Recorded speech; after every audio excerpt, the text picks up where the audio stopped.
Emily Bronte wrote one of the most unromantic books in English literature. Hollywood turned it into a love story, MTV turned it into a rock musical, and Lifetime made it a high school soap opera with James Caan as the dad. This is every Wuthering Heights adaptation, ranked from worst to best. Some adaptations are just bad decisions from the start. Wuthering High School, the 2015 Lifetime movie, is the perfect example. They modernized everything, set it in a California high school, stripped out the entire Gothic atmosphere, and rushed through any actual emotional moments. The runtime is only 88 minutes, barely enough time to cover the plot, never mind the depth. It's not just that it's watered down. Every character, relationship, and even the core themes get thrown out and replaced with surface-level melodrama. None of the tragic depth or intensity Bronte wrote made it into the script, so everyone just saw it as the weakest adaptation by far. Wooden, boring, and for something built on passion and misery, that's about as bad as it gets.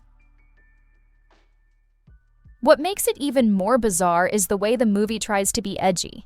Heath is now a troubled foster kid, Kathy is a rich rebel, and their relationship is somehow even more toxic than the 1847 novel.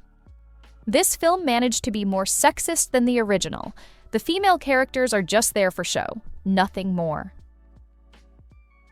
And behind the scenes, you've got the asylum producing, those are the people who made Sharknado, and practically lethargic James Caan as Kathy's dad. The young cast probably thought working with an Oscar nominee was hitting the jackpot, only to realize it was for a cheap Lifetime movie. Then you have MTV's 2003 attempt. They moved everything to the California coast, turned Heathcliff into Heath the Skater Boy, and loaded it with an alt-rock soundtrack.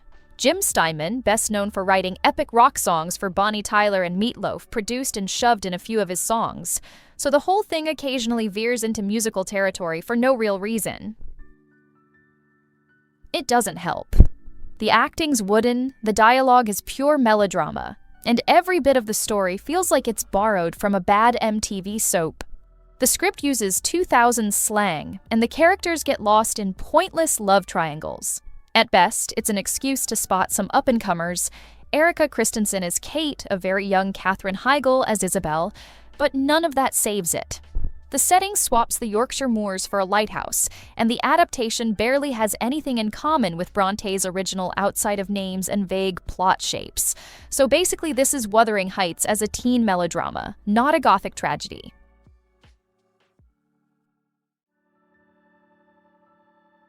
The 1967 BBC miniseries doesn't get talked about much now, but it was a big deal for Bronte purists. Over 3 hours, 4 episodes, it was one of the first adaptations to actually include the entire second generation, which is usually cut out. That let the story breathe, and it gave room for the whole tragic cycle to play out. Ian McShane, in his early years, is Heathcliff. He starts off as a sympathetic orphan and just keeps getting darker, turning into a truly obsessive, bitter manipulator by the end. Angela Schuyler's Catherine matches him, and together they cover more of the novel's darkness than almost any other version. The script doesn't try to make Heathcliff a romantic hero. He's just damaged, desperate, and miserable. But for all its faithfulness, the series still shows its age. The production's stage-like sets, long dialogue scenes, and slow pacing make it feel more like watching a filmed play than a real TV drama.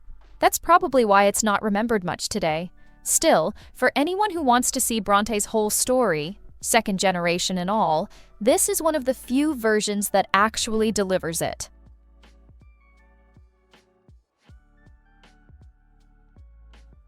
Back in 1962, the BBC took another shot at Wuthering Heights as a single-evening TV film, but this wasn't a fresh script. It was actually a do-over of a version writer Nigel Neal cranked out in a week in the 50s, after actor Richard Todd stormed into the BBC and basically demanded to play Heathcliff. That 1953 live version, with Todd and Yvonne Mitchell, was thrown together fast and is now lost for good, but the script stuck around. By 1962, director Rudolph Cartier brought the script back. Luckily, this one actually survived in the archives, but unless you're in the UK, it's almost impossible to see. This version focuses almost entirely on Catherine and Heathcliff's childhood and early adult years, sticking just to the first half of the novel. There's no second-generation storyline here. They cut that out to keep it tight, at 90 minutes, and focus on the tragic romance. What you get is a gothic drama that's compact and stripped down, but you lose the wildness of the moors and a lot of what gives the book its real bite. It's mostly filmed on basic sets, so the mood feels restrained, and the production never really captures the intensity of Bronte's world. And leaving out the second generation means missing a lot of what the novel actually says about revenge and redemption.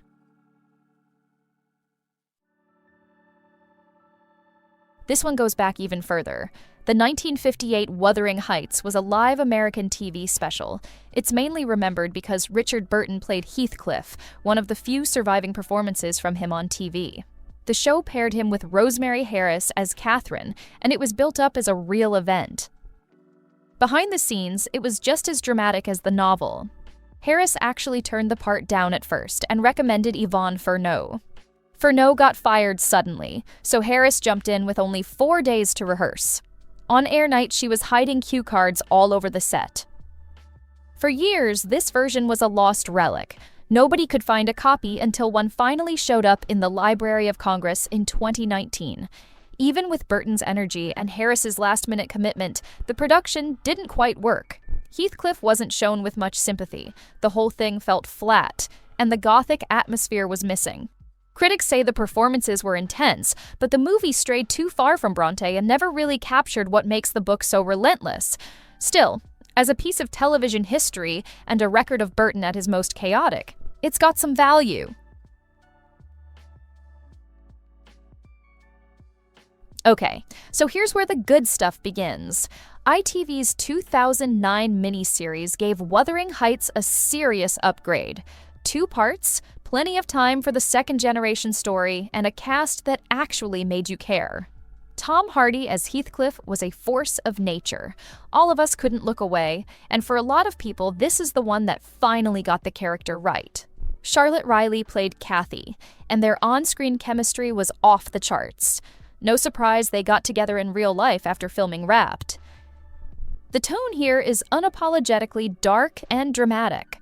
Lots of rain, lots of wind, and the settings actually look like Yorkshire, not a backlot in Los Angeles. The miniseries took some liberties, sure. They streamlined storylines and played up the gothic soap opera vibe, but it nailed the destructive energy that Bronte packed into the original novel. Hardy's Heathcliff is dangerous, tragic, and magnetic. You can actually feel the pain and passion in every scene. Critics gave it 84% on Rotten Tomatoes, and for a modern TV adaptation, that's about as good as it gets. If you want an adaptation that doesn't shy away from the book's darkness but still works as TV, this is where things really start to get interesting.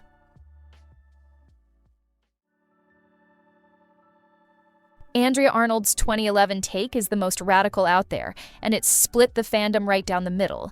This one drops all the classic trappings and strips the story to the bone. Just young Heathcliff and Kathy, barely any dialogue, mostly just visuals and pure atmosphere. The big talking point was casting. Arnold made a deliberate decision to cast black actors as Heathcliff, to put the character's outsider status front and center. She even went as far as adding racist language to the script.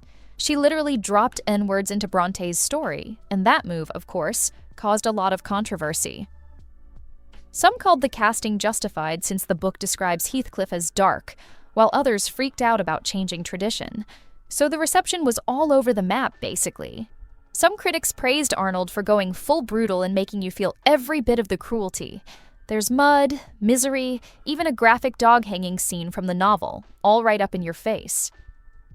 Cinematography picked up an award at Venice, and there are moments that look like moving poetry. But it's also slow, like agonizingly slow. The Guardian put it perfectly. All atmosphere, no catharsis, and bleak as hell. Maybe the wildest twist is that Arnold herself later admitted she didn't even like her own movie. She said the process was a mess, only 18 months from idea to premiere, and a ton of compromises along the way.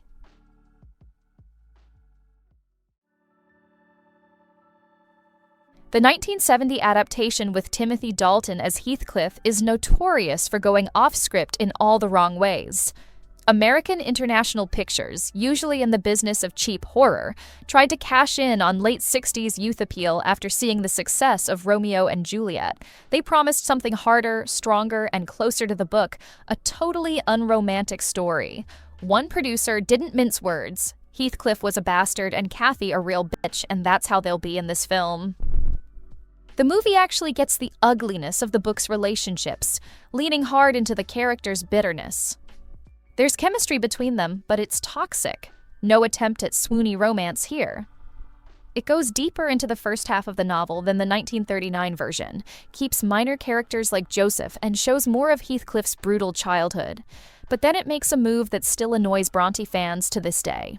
In this version, Hindley shoots Heathcliff dead during a final showdown, flipping the entire ending of the novel. Instead of Heathcliff's slow revenge, you get a rushed happy ending where his ghost and Kathy's walk off to heaven together. It's clumsy and weird, but that's what they went with. There are things it gets right. Michel Legrand's score is legitimately gorgeous and landed a Golden Globe nomination. The movie also looks great. Lots of Technicolor sunsets, real English moors, and a proper bleak atmosphere. But that plot change kinda ruins it. The 1939 Wuthering Heights is the gold standard for a lot of people. You get Laurence Olivier as Heathcliff, Merle Oberon as Kathy, William Wyler directing, and a pile of Oscar nominations. It actually got 8, including Best Picture. But the story behind the camera is just as legendary as what made it on screen. Olivier and Oberon couldn't stand each other. Their on-set fights are the stuff of legend. And Wyler, not one to take any drama, pushed back just as hard. He was famous for doing endless retakes. Olivier later admitted he was an arrogant nightmare on set, and Wyler bullied some humility into him with sheer persistence. Producer Samuel Goldwyn hated how dark it all was and demanded a happier ghost ending. Kathy and Heathcliff reunited, walking hand in hand into heaven. Wyler refused to film it, so Goldwyn just waited until everyone left, then brought in a second director to film doubles in the clouds for the finale. That iconic ghost ending you see in the movie? Wyler had nothing to do with it. It was stitched in behind his back. Despite all the behind-the-scenes drama, the movie is still considered a masterpiece. It ditches the entire second generation from the novel, focusing only on Heathcliff and Kathy, and turns it into a big, sweeping tragedy. The final result is still what most people picture when they think Wuthering Heights. The 1998 adaptation is easy to overlook, but it's honestly one of the best for anyone who actually cares about Bronte's original story. This was a British TV film, later aired on PBS's Masterpiece Theatre, and it did something most versions never bother with. It covered the entire book. Not just Kathy and Heathcliff's drama, but the second generation too. For a lot of fans, that's reason enough to put this one near the top. It runs about 2 hours, and it doesn't flinch from the darkest, most violent parts of the novel.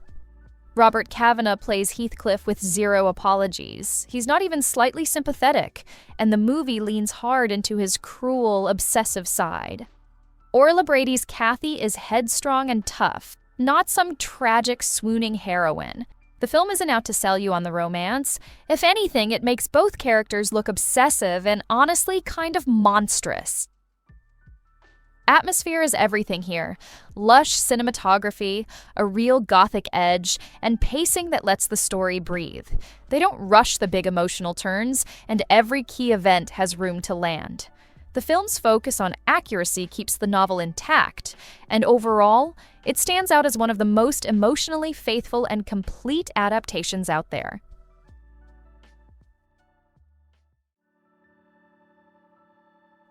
And finally, at number 1, I got the 1992 film. It came in with all the expectations of a definitive adaptation and ended up as a box office bomb, but it still managed to do something important.